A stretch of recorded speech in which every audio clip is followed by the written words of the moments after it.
Alors, bienvenue à Mettre à bord pour ceux qui se joignent à nous présentement. Et j'ai avec moi une médium française qui est en tournée au Québec pour des conférences et ateliers. D'ailleurs, elle va nous raconter ça aussi, ce qu'elle vient faire ici.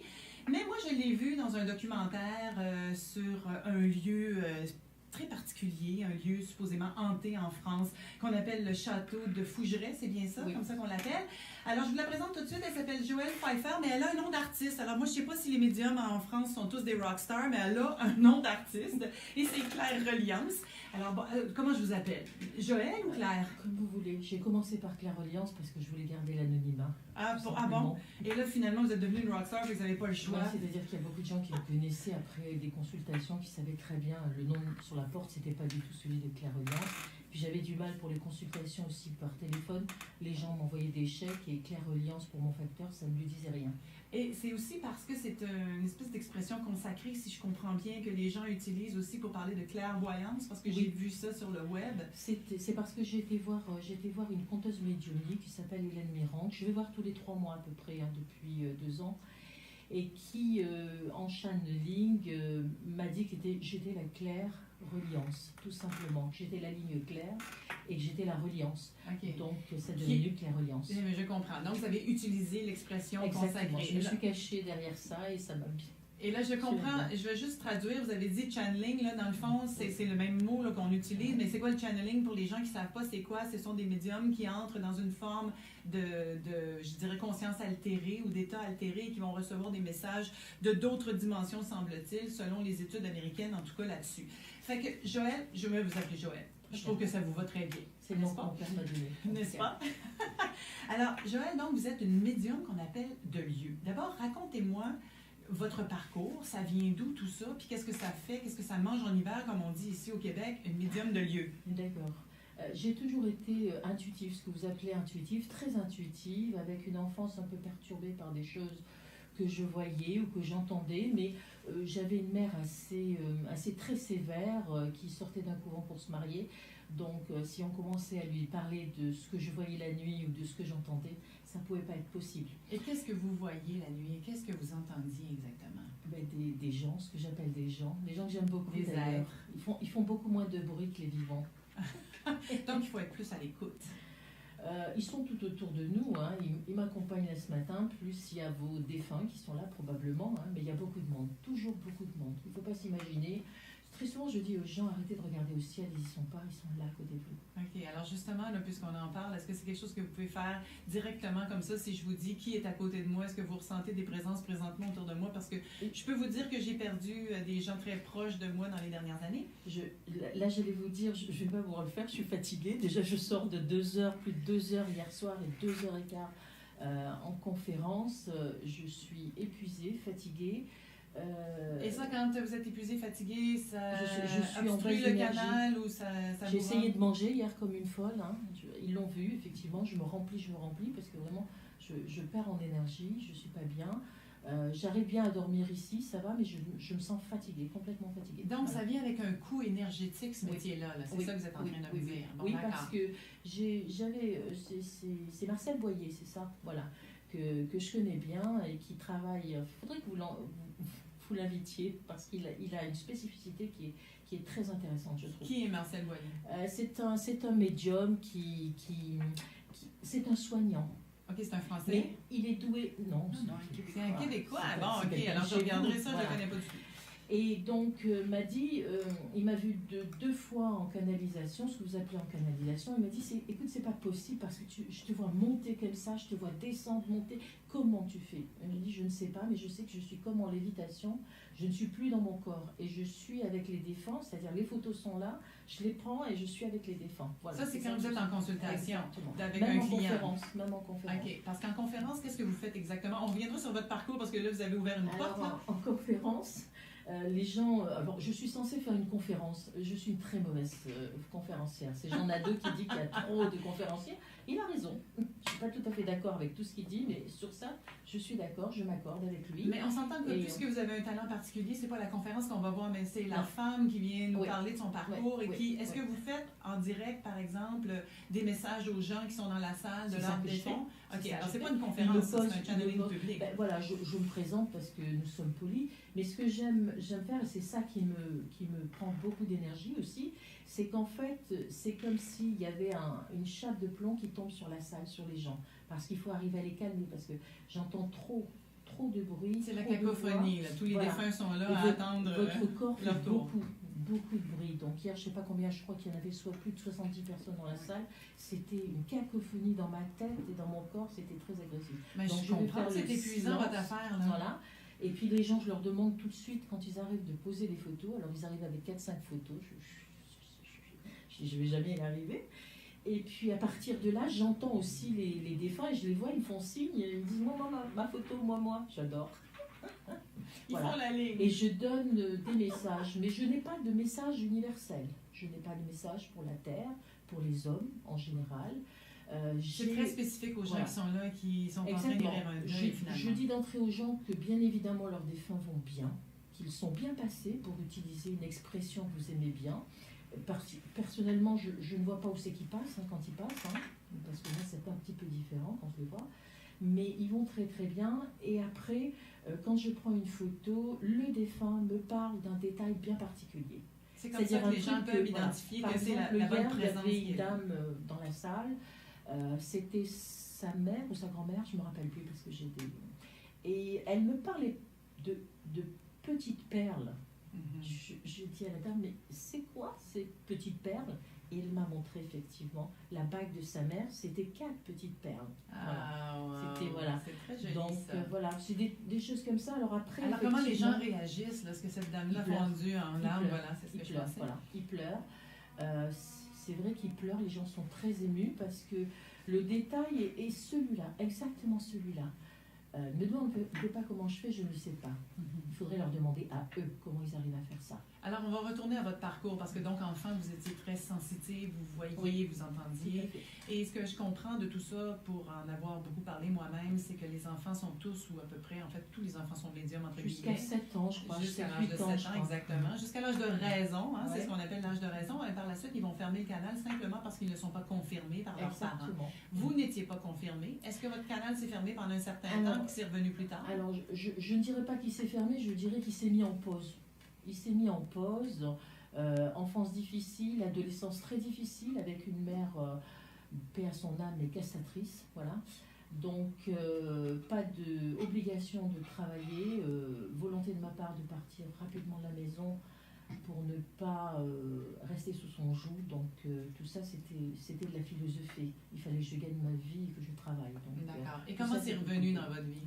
Alors c'est revenu parce qu'un matin, avec mon mari, on s'est réveillé, notre fille était décédée dans son lit, elle était morte. Voilà. Pardon, de quoi? Elle s'est endormie. C'était une adolescente de 25 ans qui a toujours refusé sa maladie et qui ne la traitait pas. Voilà, qui la traitait très mal. Quelle Enfin, était devant sa nous, elle la maladie? traitait, mais dès qu'elle passait la porte, c'était terminé. Quelle était sa maladie? Elle était diabétique insulinodépendante. Donc Ok. une maladie sournoise, on voit rien, donc on ne se doute de rien. Voilà. Et elle est décédée dans son sommeil. Oui, Un elle coma est partie, elle nous a diabétique. quittés dans son sommeil.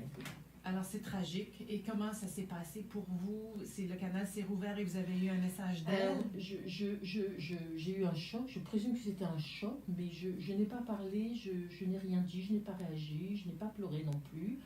J'ai trouvé que les gens qui venaient étaient forcément très sympathiques, mais m'étaient totalement étrangers. La famille aussi, complètement étrangère. Et une fois que tout ce petit monde est parti, je me suis dit qu'il fallait absolument que je mette en place une communication avec elle, de toute façon. Parce qu'elle avait un talent, ce que j'appelle un talent, je n'appelle pas ça des dons. Hein. Mais vous avez raison, parce qu'on l'a tous en plus à différents niveaux, ce talent-là. Exactement. Et donc elle avait un talent, je me suis dit, elle va trouver le chemin. Il faut qu'elle trouve le chemin d'ailleurs. Je l'ai proprement beaucoup molestée. pour qu'elle On se va dire débrouille. encourager. Oui, voilà, encourager. D'accord. Et comment ça s'est passé la première fois que vous avez eu cette présence-là près de vous? Comment ça s'est passé, la communication? Alors déjà, la première communication, enfin, entre guillemets, avec elle que j'ai eue, c'est le matin de son décès. Le soir, je me suis allongée parce qu'il fallait que j'essaye de me reposer. Et j'ai senti qu'on me poussait, mais c'était compact, vous savez, comme si vous vous allongez à côté de moi et que vous me poussez. Donc, je sais très bien de quoi vous parlez pour l'avoir vécu à plusieurs reprises moi-même. Et puis petit à petit, des choses bizarres, c'est-à-dire des ampoules qui claquent, des choses qui s'allument, la radio, la nuit chez moi c'est extra, mes enfants ont très très peur parce que la radio s'allume toute seule et puis quand on arrive dans une pièce qui s'est allumée, ben, elle s'éteint, enfin pas. Donc il se passait ça et surtout, je me suis mise à voir un train qui arrivait sur ma droite et tous les wagons, c'était un mot en blanc. Le wagon était noir et le mot, la lettre, c'est pas le mot. Oui, c'était le mot, la lettre, c'était enfin peu importe, ça a commencé petitement et puis après c'était des mots. Et là j'en ai parlé à mon mari et là c'est vrai que mon mari a eu quand même un petit doute parce que mon mari est cardiologue interventionniste. Ah mon Dieu Seigneur, un petit peu donc cartésien. Très cartésien. Il s'est dit je la perds. Oui, c'est ça, on l'enferme. Parce que vous savez que des gens comme vous, à une certaine époque, on leur mettait la camisole de force, là, voilà, on les internait. Bah, c'est pas qu'il m'a proposé la petite pilule bleue, mais c'est vrai qu'il m'a dit si tu veux de l'aide, je pourrais t'en donner. Je peux t'en donner, il n'y a pas de souci. Mais bon, petit à petit, comme je voyais des choses, je voyais des traînées blanches, vous voyez, je me retournais, des flashs. Une sensation comme toucher, là derrière, comme ça. Et je me suis dit, il faut que je trouve de l'aide, il faut qu'on m'explique. Et là, je ne dormais plus. Donc la nuit, je passais des heures sur Internet à chercher des gens qui pourraient m'expliquer. Et je me suis dit, je ne veux pas être la proie de tous ces médiums, de tous ces gens qui disent, moi j'entends, moi je vois. Bon, je ne voulais pas rentrer dans ce système-là. Je voulais pas être addictive. Je ne recherchais pas un message de mon enfant. Je voulais qu'elle m'accompagne dans cette vie. Je me suis dit, dans sa vie, elle m'a fait souffrir.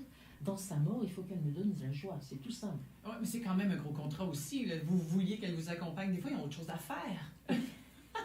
Elle a des trucs à faire, elle les fait très très bien, mais vous savez, le temps n'existe pas, donc elle peut être en une fraction de seconde. Là, si je l'appelle, si je lui dis, bon, là, il faut que tu m'aides parce que là, j'ai un problème. Donc, est-ce qu'elle le fait parce que vous ouvrez aussi cette porte-là? Bien sûr, elle le fait. Maintenant, il y a maman. Maman est décédée au mois de mars. Le dimanche d'après son décès, elle était en salle. Je suis rentrée dans une salle en France. Pour l'instant, j'ai vu ma mère. J'ai dit, oups, maman est là. Mais maman, maintenant, elle sait. Donc, maman est beaucoup plus gentille avec moi. Ah, c'est très drôle que vous disiez ça parce que ma mère est décédée au mois d'avril cette année, moi aussi. Mm. Et une semaine après son décès, je donnais un atelier. Je la sentais très, très, très présente. Je vous passe les détails du comment et du pourquoi. Et moi, je pratique l'écriture inspirée. Le lendemain, je me mets à l'écriture. Je sens ma mère et elle me dit très fort dans l'oreille, maintenant, je comprends ce que tu fais, ma fille. Voilà. Mais elle n'avait jamais rien compris de ce que je faisais avant. Elle est très accompagnante maintenant. Elle est très accompagnante. Bon, les premières fois, effectivement, je l'entendais un peu rigoler. Pas ricaner, mais rigoler. En se disant, elle est folle, ma fille. Parce que c'est comme ça qu'elle m'appelait. Mais voilà. C'est quand même intéressant. Là, parce que là, on peut avoir une relation qui est beaucoup plus pure. Voilà. Là, maintenant, effectivement, c'est ma mère. C'est ma mère. C'est très beau. Je lui ai pardonné beaucoup de choses. Je crois aux vertus du pardon, d'ailleurs. Hein. Bien sûr, bien sûr. C'est la grande rédemption des êtres humains. Exactement. Alors, à partir de là, votre fille, donc, est là, présente. Comment ça se développe et comment vous devenez une médium de lieu? Parce qu'il faut quand même en faire un métier. Je vais voir 400 personnes dont les noms sortent de l'écran. Je vais voir 4-5 personnes comme ça, dont une passeuse d'âme. Je trouve ça bizarre parce que je me demande où c'est qu'on les fait passer. Hein. Une passeuse d'âme, pour moi, c'était un truc, c'est archaïque comme truc. Je préfère parler de dégagement d'âme. Hein. Pratiquer le dégagement d'âme. Et pour vous, c'est quoi la différence? C'est une question de rhétorique. Voilà. Bon, d'accord. Alors, je vais prendre votre mot. On ne s'ostinera pas là-dessus en bon français. Voilà. Un dégagement d'âme. C'est mieux parce que la lumière, ils savent très bien. Ça leur permet finalement de s'envoler, de partir, d'aller faire ce qu'ils ont à faire. Ils savent très bien, ils la voient très bien de toute façon. Ils n'ont pas besoin de nous pour y aller. Hein. Alors vous voyez pas ça ce qu'on appelle des âmes errantes ou par exemple des âmes qui sont pris comme en deux parce qu'ils voient justement pas le passage où ils sont pas prêts à passer? Ils le voient ici dans le château de Fougeray, bien évidemment. Il y a effectivement les personnes qui font le show, entre guillemets, au château de Fougeray. On va expliquer c'est quoi le château de Fougeray pour commencer parce que nos auditeurs ne connaissent pas ça. C'est le château réputé le plus hanté de France. Voilà. D'accord. Qui est situé en plein milieu de la France, au cœur de la France. Oui, dans un coin perdu, dans un coin perdu. Mais c'est un magnifique château qui est encore dans son jus. magnifique. Ça veut dire quoi? Qui est, je veux dire, c'est pas Chambord, c'est pas, vous voyez, c'est divinement bien meublé, mais avec des choses que la propriétaire, que Véronique Geffroy a chinées. Enfin, il y a beaucoup d'intentions dans ce château-là, beaucoup d'intentions et pas de strass. Voilà. D'accord. Alors, racontons l'histoire de ce château. Il a été construit au 14e siècle. Ce sont les dernières, les dates en tout cas, qui paraissent dans les registres. Et il a servi, entre autres, à loger des chevaliers à l'époque. Puis après ça, du Moyen-Âge, on est arrivé à la Renaissance. Il a été très convoité. Exactement. Et il y aurait eu des crimes, des suicides, toutes sortes. Il s'est passé plein de choses dans ce château. Dans la chambre de l'huissier, oui, effectivement, je dis sur le film que même en rêve, je ne reste pas là dormir. Là, vous parlez le huissier, donc. La chambre de l'huissier, oui, la chambre où l'huissier s'est fait assassiner d'un coup de hache, effectivement. Donc j'ai les yeux bandés, je ne sais pas où je suis, et je peux vous assurer que ce château-là, je ne l'avais jamais visité. Et sur Internet, il n'y a pas de plan avec, de toute façon, les noms des pièces où elles se situent. Alors, donnons le contexte, c'est qu'on vous a demandé pour un documentaire de vous bander les yeux, et pendant la nuit, il y a une équipe de tournage qui vous suit et qui vous fait rentrer dans différentes pièces, les yeux bandés, pour que vous puissiez dire ce que vous ressentez. C'est-à-dire que l'équipe de tournage me prévient au dernier moment qu'ils vont bander les yeux. En plus, vous étiez même pas au courant. Et j'avais vécu, entre guillemets, quelques heures avant, un petit truc dans une pièce, au rez-de-chaussée, la seule pièce où j'ai été, où effectivement, il y a un objet qui tombe après mon passage, et c'est un éventail. Et ma mère mais collectionnait les éventails, et moi aussi. J'ai d'ailleurs récupéré tous ces éventails. Donc j'ai trouvé ça cocasse. Votre mère vous faisait un petit coucou en rentrant dans le château. Exactement, exactement. Vous lui avez dit mais je leur ai dit d'arrêter ce genre de communication. Je dis, quelle que soit la personne qui est là, je ne veux pas en entendre parler. Moi, je veux de la gentillesse, de la douceur. Je ne veux pas que vous déplaciez tout pour moi. Non, sinon je m'en vais. J'ai peur. Ouais. Et on vous entend dire ça dans le documentaire. D'ailleurs, qu'on peut voir sur YouTube. Hein? Oui, tout à fait. Ça s'appelle... Comment s'appelle le documentaire exactement? Le château... seul, je crois, dans le château de Fougeray ou un truc comme ça. Château de Fougeray. Vous cherchez château de Fougeray, de toute façon. Et vous tombez Clair-Reliance, voilà. Oui, c'est Clair-Reliance, et c'est effectivement très, très intéressant et tout à fait aussi dans la foulée des documentaires américains où est-ce qu'ils rentrent dans des lieux hantés, entre guillemets. Mais quel est votre but en allant là? Parce que est-ce que vous faites ce qu'on appelle du nettoyage énergétique, c'est-à-dire permettre aux présences qui sont là justement de quitter le lieu? Et c'est quoi le but? Alors le but, il n'y avait pas de... Enfin, moi j'étais pas trop au courant de ce que de toute façon on attendait de moi. Simplement, je faisais d'énormes prières en disant à tous mes copains invisibles, aidez-moi là parce que je vais passer pour une idiote, parfaite idiote. On est en train de me filmer. Je sais qu'à Fougeray, il y a des médiums très connus qui y ont été. Non, les yeux bandés, hein, elles étaient elles sont effectivement ressenties, on dit ressenties, des choses comme ça. Mais je me suis dit, si moi je ne sens rien, je n'entends rien, je ne vois rien, ça va être. Ça le fera pas, hein? Non, ça le fera pas du tout. Et puis contrairement à tout un temple, dès qu'ils m'ont mis le bandeau sur les yeux, ils m'ont fait tourner et on a commencé à monter cet escalier où là sur le fil. Vous voyez, je bute avec mes pieds quand je monte parce que j'ai besoin de sentir que je suis encore enracinée. Ouais, parce que vous avez l'impression mon corps de vous élever. Ouais. Mon corps, je m'échappe. C'est-à-dire que je n'ai plus ce repère de lui donc je m'échappe complètement. Donc il fallait que je me tienne à quelqu'un pour effectivement... et après, j'ai été prise malgré moi dans une aventure que je n'ai absolument pas écrite ni même imaginée. Voilà. C'est-à-dire que je me suis aperçue, je dis souvent qu'il y a un avant Fougeray, un pendant Fougeray et un après Fougeray, c'est-à-dire une transformation et une prise de conscience chez moi que j'étais capable, j'avais un talent pour quelque chose. D'accord. Alors, qu'est-ce que ça a changé pour vous et comment vous exercez votre métier aujourd'hui? Parce que là, vous êtes au Québec pour donner des conférences. Oui. Vous rencontrez des gens qui veulent avoir des messages de leurs proches décédés. Tout à fait. Et ça, c'est arrivé comment dans votre vie et comment Fougeray a changé ça? Alors, Fougeray a changé ça parce que Fougeray m'a donné de l'assurance. L'assurance, mais sans devenir... je suis prétentieuse. Voilà, non, je ne serai jamais prétentieuse. Je suis la fille de mon père. Rassurez-nous, merci. Oui, non. Je ne serai jamais prétentieuse et je crois qu'en salle, depuis, j'ai fait 2 conférences en salle. Je vois bien sur mon Facebook Clair-Reliance les gens qui écrivent effectivement.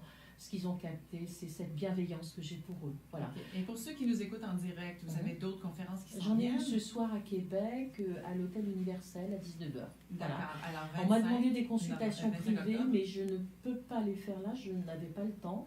Par contre, je peux les faire par téléphone. Il me faut simplement une de vos photos. J'espère que je ferai une pour vous. Ah, ben avec grand plaisir. Je Et vous en donc, enverrai une, comme voilà. ça on pourra se reparler par la suite. Exactement, exactement. Je le fais par Skype, puisque j'ai des gens je fais de plus en plus de... Et j'aime bien parce que je suis toute seule chez moi, je suis en chaussettes, pyjama, enfin, j'ai mes aises, les gens ne me voient pas, et après je fais les présentations, dès que j'ai fini, je mets la caméra et ils me voient. Voilà. Mais Bon. ça se passe très très bien comme ça. Alors, si ça vous a donné de l'assurance, comment ça se passe maintenant? Comme, mettons, je vous donne une photo, admettons, je vous donne une photo de ma mère décédée en avril. Elle tient. Comment, non, mais juste pour que les gens puissent avoir une image, comment fonctionne une consultation? Alors, Et qu'est-ce ce qui qui se se passe? passe, c'est que quand alors déjà, bien évidemment, je vois je les appelle les gens, je vous prie de m'excuser, Mais vous ce allez sont- les appeler sont les des défunts. gens. Ce sont des gens, pour moi, ils sont aussi vivants, bien plus vivants que nous. Hein.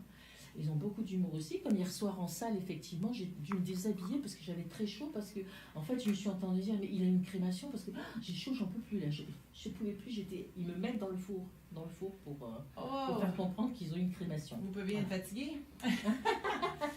Mais bon, ils ont beaucoup d'humour, donc je prends la photo, mais ils sont là, ils sont déjà plus dans la photo. J'ai besoin de ça. C'est vrai que je sais bien que C'est un beaucoup de outil. voilà, beaucoup de médiums n'ont.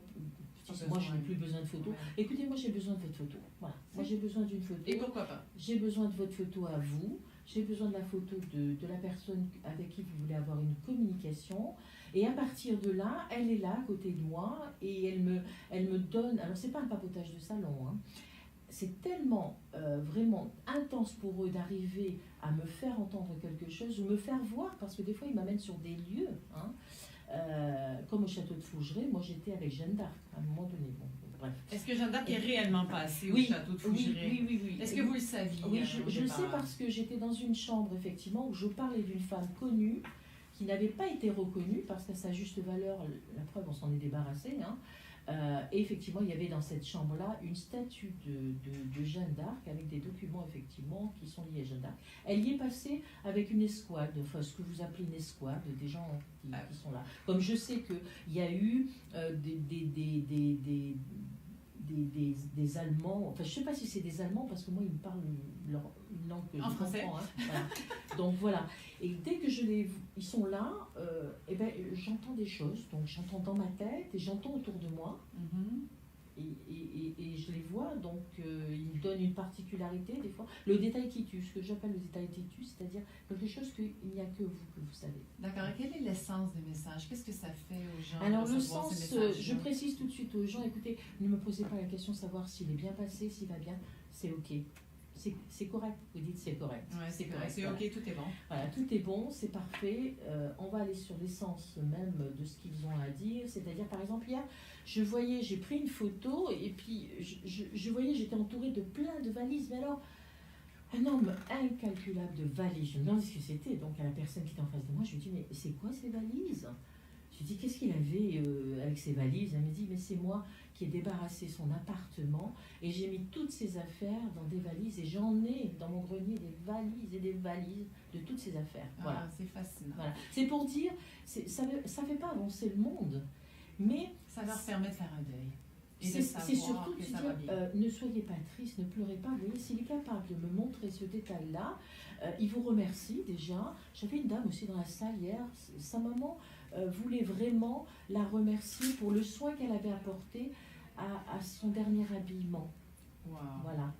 Donc ça Et fait c'est du bien vrai, de savoir que Elle la s'en vie était continue. occupée, elle, et c'était un médecin d'ailleurs, c'est une psychiatre, je crois, un psychologue, et elle était très émue de ça. Merci beaucoup, Joël ou Claire. Merci beaucoup d'être passé dans nos studios. Je suis obligée de vous arrêter là parce que Merci l'émission à vous. est terminée.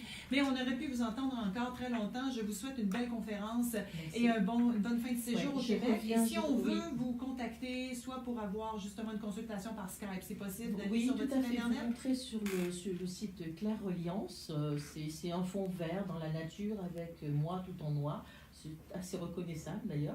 Et puis sinon, je reviens pour le salon de l'éveil au mois de février à Laval. Alors, j'y serai moi-même parce que j'ai été porte-parole pendant 3 ans, fait qu'on se revoit en février. J'aurai plaisir alors à ce moment-là à jaser. À jaser, on va pouvoir jaser. Merci J'ai beaucoup, promis aux Joëlle. Québécois que j'apprendrai le québécois avant de venir. Bonne Je vous chance. remercie et bonne Bonne chance, journée à j'en vous. connais qui sont là depuis 30 ans, ils ont encore leur accent. Alors, merci d'avoir été là tout le monde et on se reparle, nous, à mettre à bord la semaine prochaine. Bye, ciao, bon week-end. Merci, au revoir.